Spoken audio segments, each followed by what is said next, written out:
Një ekzekutim në mes të rrugës ndërsa vendi ishte ende në gjumë ka ndodhur në Itali. Nata e një 25 vjeçari përfundoi në gjak pasi ai u qellua me armë zjarri teksa ndodhej i ulur në sediljen e pasagjerit të një automjeti. Ngjarja ndodhi rreth orës 5 të mëngjesit e shtunë 14 shkurt kur banorët e zonës u zgjuan nga zhurma e të shtënave.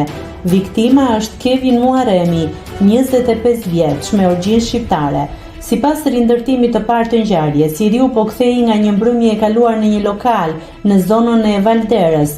Më herët dyshohet se kishte ndodhur një debat i cili po verifikohet nga hetuesit dhe që mund të lidhet me atentatin. Muharremi udhtonte së bashku me një mik. I ulur në sediljen e pasagjerit, ai u godit nga plumbat e qelluar nga një automjet tjetër që ju afrua paralelisht për t'u larguar më pas me shpejtësi menjëherë pas të shtënave. Dinamika e ngjarjes lë të kuptohet për një sulm të mirë organizuar dhe të qëllimshëm.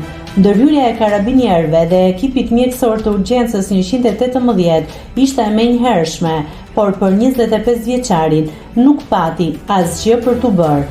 Zona përpara një bari në lagje u rrethua me shirita sigurie për të mundësuar kryerjen e ekspertizave teknike dhe mbledhjen e provave të mundshme.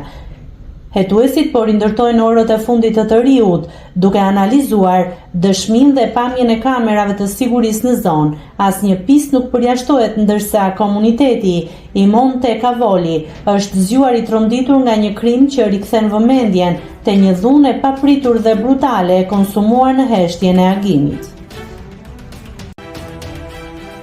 Nëse klikoni mbi butonin subscribe, do t'ju shfaqen të gjitha publikimet tona. Ju ftoj t'i bëni subscribe kanalit, të pëlqeni videot dhe të lini komentin tuaj.